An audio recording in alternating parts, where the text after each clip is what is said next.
Alors j'ai une idée tout à l'heure, j'ai attendu d'être un peu plus reposée pour vous la partager. Je voulais parler de liberté. Voilà.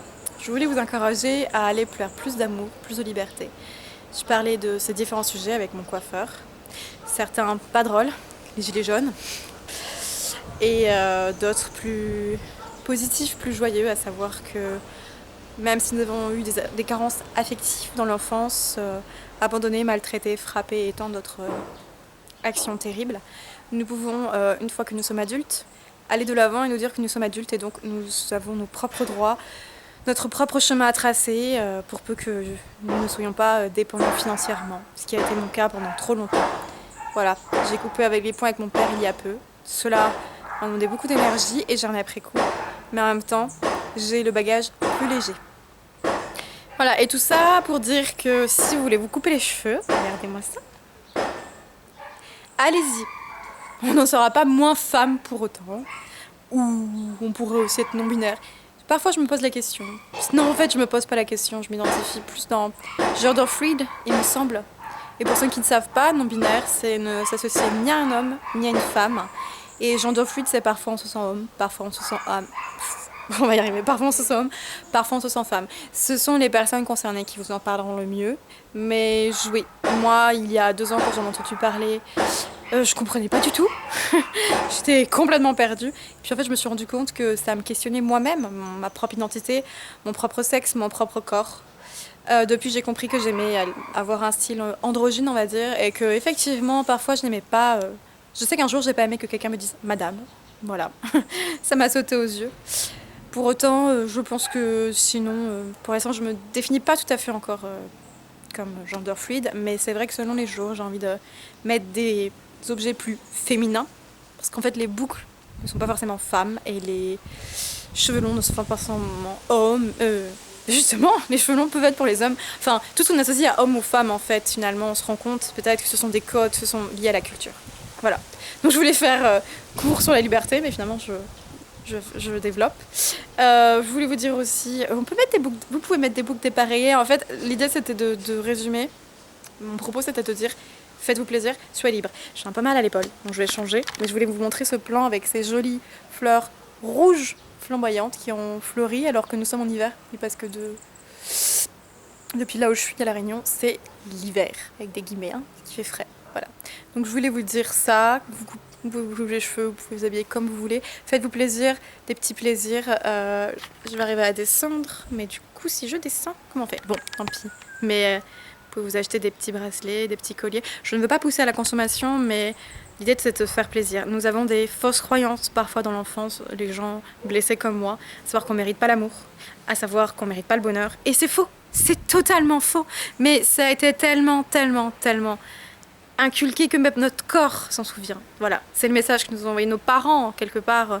Il y a différents parents. Il y a des parents pervers narcissiques, là c'est level max, c'est mon cas, et des parents toxiques. Voilà, il y a différents propos.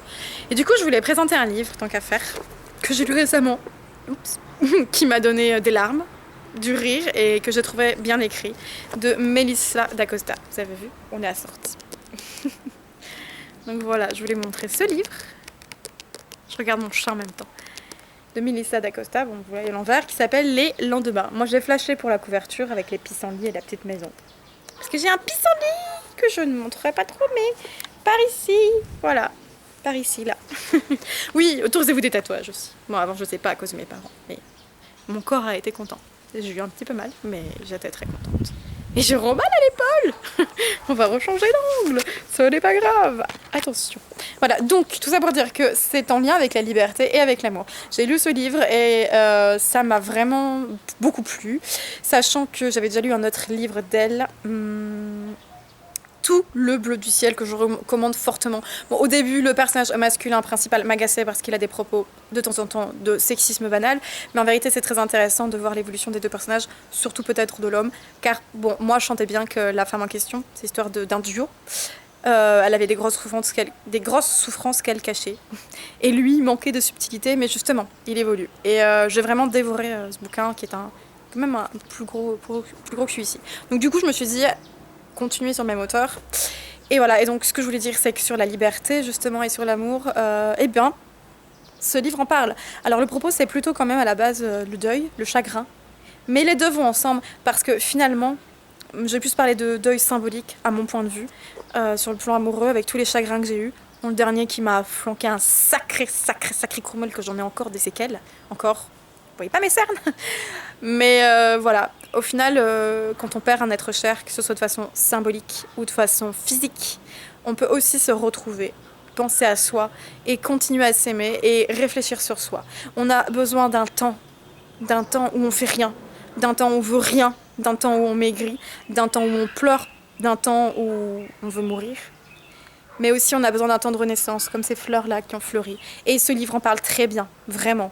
Pour le coup, il parle bien des étapes du deuil, il parle bien de l'idée qu'on a l'impression que la vie est finie, on ne sait pas comment on va continuer, que ce soit sur un chagrin d'amour ou la perte d'un être aimé. Encore une fois, je connais moins bien le deuil physique, mais dans les étapes sont un peu les mêmes. Je crois que ma vidéo m'indique que je n'ai plus de place sur ma carte. Donc du coup, bah, tant pis. Je crois qu'ici, il me reste 4 minutes, mais je suis pas sûre. Voilà. Et du coup, je vais pas développer parce que si je développe, eh ben, je vais avoir du mal à vous le résumer, à ne pas vous spoiler. Mais sachez que c'est... Ah oui, ce livre invite à la folie. Voilà. Même après un deuil, elle va vers de la folie. Mais de la folie en sens graine de folie. Voilà, en sens grain de folie. S'amuser à peindre, à faire des choses. Bon, j'en ai déjà dévoilé un peu trop. Mais voilà, on passe d'un burn-out, d'une dépression, pas d'un burn-out, mais d'un gros down à de la couleur. Et c'est ça qui est bien dans ce livre. Voilà. Vraiment. Et s'autoriser des moments de rechute, des moments de vide, surtout après les fêtes, ce genre de choses. Mais vraiment, je recommande ce livre pour les gens qui ont vécu un deuil physique ou un deuil symbolique amoureux. Voilà, j'aime partager aussi mes lectures. Je n'ai pas forcément de phrases clés là à vous présenter. Et ça parle aussi des relations toxiques, tant qu'à faire, notamment avec une mère, mais ça, pareil, je ne développe pas forcément. Mais voilà, sachez que la seule critique que j'aurais pour ce livre, c'est que je trouve que on nous donne l'impression que des relations toxiques... Enfin, non, pas qu'elles vont changer, mais qu'on peut s'adapter. Or, moi, je décide de ne pas m'adapter aux relations toxiques. Sauf si on n'a pas le choix. Bon, ce qui est aussi le cas dans le livre. Mais mettre de l'eau dans mon vin, non. Je l'ai bien assez fait. Alors, fuir, m'éloigner, prendre la distance, ça y a meilleure solution. La seule chose que je peux vous dire, c'est d'écouter votre intuition, même si on n'a pas appris, et votre corps, votre cœur, quand il y a du dégoût, de la fatigue, plein de choses, c'est pas bon signe. Et même si c'est vos parents, coupez.